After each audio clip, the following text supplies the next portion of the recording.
Plenty of 49ers updates on this Saturday afternoon following the first preseason game of 2022 against the Green Bay Packers. We can start with the injuries. Daniel Brunskill has a hamstring strain. It's going to keep him out at least a few weeks, according to Kyle Shanahan. And that's big news in terms of a positional battle because remember, Brunskill and Jake Brendel are in that competition for the center job to replace Alex Mack, who retired this offseason. So a few weeks, you do the math, it's August 13th right now. Season opener is on September 11th, less than a month away at Chicago. With Jake Brendel starting yesterday and not giving up a single pressure over 15 pass rushing snaps, I think that this injury news to Daniel Brunskill effectively closes the door, at least for week one, on that center job. So Jake Brendel, I would expect to win that, to start that job, as the 49ers have wanted, because they, have wanted Daniel Brunskill to be that sixth offensive lineman, that rover for them.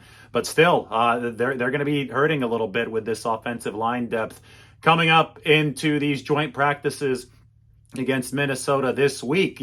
Larger downstream effects, we are now in a spot where it's essentially certain that the 49ers will be breaking in three new interior offensive linemen at the starting positions for this 2022 season. So you're going to have Aaron Banks at left guard, Brendel in all likelihood at center, and it's looking more and more like Spencer Burford at right guard. Now, this is where I wanted to talk a little bit about what I saw on tape as I watched this on Saturday morning from the game against the Packers. Aaron Banks, very impressed. He didn't give up a single pressure in pass protection. I thought he did some good things in the run game. I don't think he was perfect in pass protection. I thought there was a couple where he got pushed back a little bit, still hadn't firmly developed that anchor that, we talked about being his weakness, but he's got the size to be able to do it. So I think Aaron still has some stuff to work on, but overall, clean sheet is a clean sheet, right? He didn't give up any obvious pressures, let's put it that way. When PFF tracks these things, those are obvious pressures. So when I watched the tape, I did notice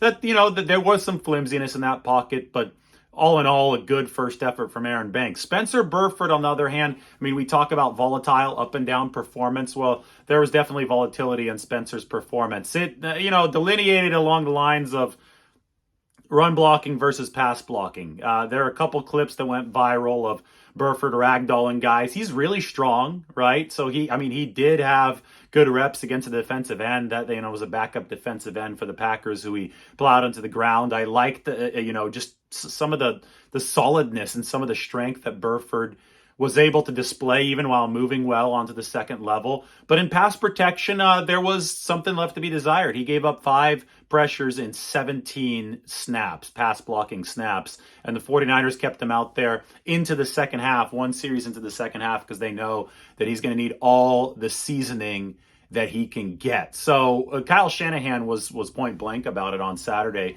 when he talked in his conference call. He said, Spencer Burford is going to have to improve, and Aaron Banks, he's going to have to improve over the course of these 3 preseason games. 1 is in the books, 2 more have to come, and the 49ers absolutely need Burford and Banks to play in both of them so they can possibly be ready to be day one starters for the 49ers. And the performance yesterday, especially from Burford, isn't going to be good enough for week one, but it's not expected to be good enough in week one of the preseason. I'm talking about week one of the regular season, obviously, against Chicago on September 11th. You just have to keep in mind that Burford has been thrown into the fire for the 49ers. Banks, in a way, too. It's his second year, but Burford is a 4th-round pick out of San Antonio who's expected right now, I think, to be the 49ers' first-string right guard. Well, that's a tough challenge. There's a lot of pressure on him, and the 49ers are recognizing that it's not going to be perfect. It wasn't perfect last night.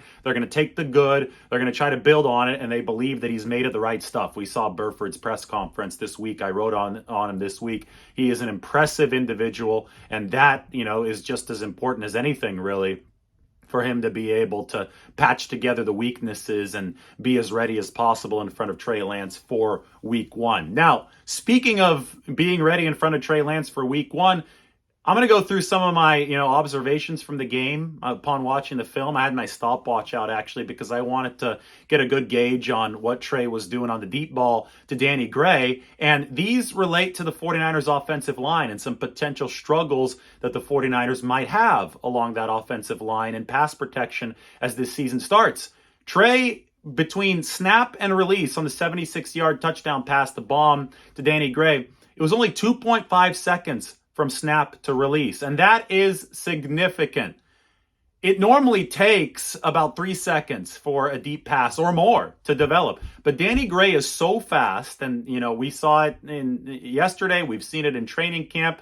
He's got the 4.3 speed. It seems that he plays even a little bit faster. But the ability to get open 35, 40 yards down the field, which is how far that football traveled, and allow Trey Lance to be able to release a pass like that and have it work and, have the timing all sized up in only 2.5 seconds, that's a major luxury for the 49ers. It's a luxury they didn't have with many of their receiving targets, almost all of their receiving targets in the past. Marquise Goodwin, maybe, but Marquise Goodwin is not the level of football player that Danny Gray is. I mean, Danny caught an intermediate pass a little bit later on in that game from Nate Sudfeld over the middle of the field. It's a play that you rarely saw Marquise Goodwin make. So Danny can bust the top off the defense. He can catch those, intermediate passes, but he could also bust the top off the defense in 2.5 seconds from snap to release for the quarterback. And on that play, Justin School at right tackle and Colton McKivitz at left tackle, they didn't necessarily win their reps against the Green Bay pass rushers. They got backed into Trey Lance. And,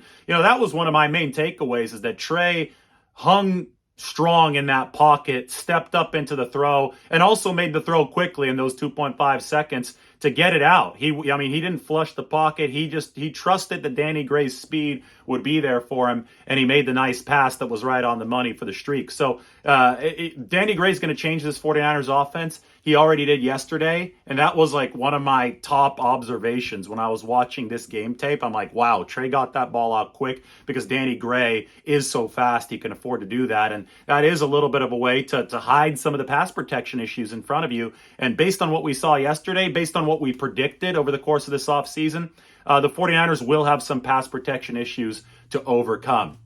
Defensive side of the ball, Jordan Willis, don't forget about him. He had 4 pressures yesterday. I mean, it's hard to forget about Jordan Willis against the Packers, right? He's the guy with the big punt block last year, but it is a deep 49ers defensive line room.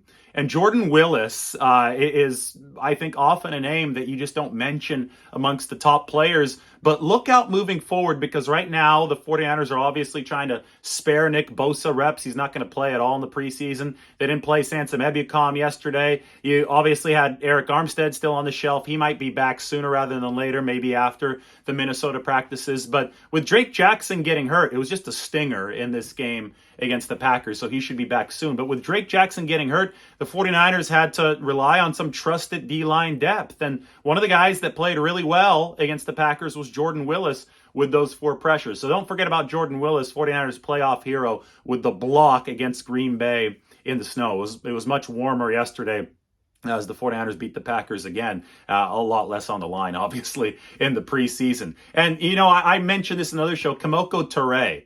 He had to play more than usual. He's going to make the roster. 5.5 sack guy for Indy last year. He had to play 48 snaps because of the Drake Jackson injury and how thin the 49ers were. Total gamer, right? 3 run stops, just shooting off the ball. 248 pounds. He's not going to be a guy really throwing his weight around the interior, but he used other tricks of the trade to be able to deliver those run stops, including the big 4th down stop for the 49ers. So good game for Kamoko Toure. For Javon Kinlaw, I thought it was just important that he was out on the field. I heard Tim Ryan on the broadcast mention he's down to 292 pounds, so he's lighter than he was before. Should be good for the knee. It was an ACL surgery that he had to repair that. So you just got to give Javon Kinlaw some time to work back into the mix. I wouldn't read, too much more into his performance yesterday. It was just good to get him back and playing over the course of about 15 snaps. I think the 49ers obviously have that 4th linebacker spot nailed down with Oren Burks, former Packer yesterday, was flying around all over the field, picked up that face mask. I didn't really see a replay of that penalty. I don't know how egregious it was, but as far as linebacker number 4, that's what you like to see, especially since Burks is one of the better special teams players in football. I think the question of that linebacker spot is, who takes that number 5 spot? Demetrius Flannigan-Fowles is a great special teams player, really valuable contributor for the 49ers. So I would say he's the favorite. But Marcelino McCrary-Ball has been making plays at practice, and obviously he had that pick yesterday, and he zoomed after the pick, right? You got to give Diomino Lenore credit on the pick because he was in on the pass defense to knock the ball up in the air. But McCrary Ball had the opportunity, seized the opportunity, and with his speed, he's got to be a threat to make the 49ers roster as a special teams guy. But I still think that they're going to go established name Flanagan Fowles, who had another big hit near the line of scrimmage yesterday. So I'd expect Flanagan Fowles to have the inside track. The way I see it, McCrary Ball, Seguno Luby, Jeremiah Gemmel, those undrafted free agent linebackers, the way I see it, you're going to have those guys be on the practice squad for the 49ers because they're futures players, right? You've got to stash the room, develop the room in case you can't re-sign Dre Greenlaw and Azeez Al-Shire past this season. Most intriguing play call of the game against the Packers upon me watching the tape, an outside corner blitz from Ambry Thomas. He comes in hot from the outside corner. D'Amico Ryans, I don't think he called a single outside corner blitz last year. I don't remember Robert Saleh calling more than one or two. The 49ers always like the blitz from the inside cornerback position, right? The shark blitz from the slot corner in K'Wan Williams. Well, K'Wan's long gone. He's with Denver now. He was one of the 49ers' best blitzers, right? I mean, that was a specialty. That's why they called him the shark. So we saw Ambry blitz from the outside corner, and it makes me wonder, is that something that D'Amico Ryans has cooking this year? Does D'Amico want to run those outside corner blitzes to make up for the fact that he may not be as good blitzing from the slot because he won't have a guy as slippery as K'Wan Williams was? So to me, that was just an interesting little wrinkle in the 49ers game plan. I mentioned Danny Gray, who's going to miss a couple days of practice with some back soreness, but I mentioned his intermediate ball. You know, everybody's going to talk about the deep ball, and that was awesome, but we already knew Danny Gray could do that. The more that he can catch and hold on to these intermediate passes, the more legitimate his route tree is going to be, and then, you know, the more legitimate those deep threats are going to be. And I'll tell you what, if Danny Gray can deliver the deep threat as well as he did yesterday with an actual deep punch, it's going to open a lot of room underneath for Deebo Samuel and George Kittle to rack up some of those yak yards, and obviously Brandon Ayuk too. So it all goes hand in hand with this 49ers offense. Check out the videos online of Brock Purdy. He did a lot of good stuff yesterday. I thought he hung in there for one of those intermediate balls. He threw it to Austin Mack, took a hit. He's got some moxie, but you know, I could just finish with Purdy because I thought it was the coolest anecdote of the game for the 49ers. Trey Lance sprinted over, made sure that Purdy, after the touchdown pass to Tanner Hudson, his first NFL touchdown pass, he made sure that Purdy would be able to keep that football as a souvenir. And, you know, this speaks to the 49ers culture. And this goes back to the very first year of Kyle Shanahan and John Lynch. In 2017, Pierre Garçon did that for 3 players, including George Kittle. When you're a rookie and you score your first NFL touchdown, you black out. You lose your mind. You don't know what's going on. It takes a veteran to have the wherewithal in the moment to go retrieve the football so that I think somebody threw Tom Brady's 500th touchdown into the stands, right? That's not quite the teammate move that the 49ers have seen over the years with Shanahan and Lynch. It was Pierre Garçon who did it for 3 rookies in 2017, including George Kittle. And then you fast forward into 2021, and George Kittle paid it forward for Jawan Jennings. And I think that somebody, I think it was Mohamed Sanu, did that, a veteran, did that for Trey Lance and his first touchdown to Trent Sherfield in that Week 1 preseason game against Kansas City. Anyway, Trey Lance was on the receiving beneficiary end of that in 2021, a veteran looking out for him, grabbing the football from his first career touchdown. Trey Lance has grown up now. He's a veteran, and Trey Lance did it for 2 guys yesterday, for Danny Gray, who blacked out after his touchdown, and for Brock Purdy, who wasn't paying enough attention to make sure that the football was retrieved after his first touchdown. So Brock Purdy, if you pull up the video online, was just over the moon. You know, he said how much he respected Trey Lance, and he's talking about Trey as some kind of veteran leader now. How cool of a role reversal is that, right? It was just yesterday, it seems that Trey was the wide-eyed rookie, but now he's doing stuff that a veteran leader should do. And guess what? He got it from Mohamed Sanu, who did it for him, from George Kittle, who did it for Jawan Jennings, and George Kittle got it from Pierre Garçon, who did it for him back in 2017. That is healthy culture, and the 49ers have healthy culture. And, you know, you could say all you want, that's just somebody, retrieving a football. It's not a big deal. That's just indicative of how the 49ers treat each other in the building. And that's with respect. You know, I talk about it in my article up on The Athletic. Samuel Womack is competing with Darqueze Dennard, the veteran, at nickelback. But Darqueze Dennard, Talanoa Hufanga told me, is pulling him aside, working with him one-on-one. And Darqueze Dennard, 30-year-old, entering his 10th season in the league, has been very open about the fact that he thinks this is the best environment he's been in since college. So Lynch and Shanahan have striven to build a culture that, is based on Bill Walsh. Bill Walsh back in the day called it the spirit of abundance. You're not afraid to give because it's only going to come back to help you. A lot of people are afraid to give because they think their competition is going to screw them over. But Bill Walsh talked about the spirit of abundance, giving because it makes everything better in the long run. And Shanahan and Lynch have tried to build that by getting guys with the character on the team to do that kind of stuff. And I think you see it paying off, and I think you see it reflected in something, maybe as trivial on the surface as going and grabbing these footballs for guys who have scored their first career touchdowns. So that is the sign of a good culture. And I think that the 49ers are happy to have that as their bedrock as they move forward into preseason game number 2. All right, those are my observations after watching the tape. Go ahead and check out the big article on Samuel Womack. It is down in the comment section, pinned up there. Enjoy it because did some deeper reporting on this. This is not just your standard Samuel Womack piece. He had 2 interceptions.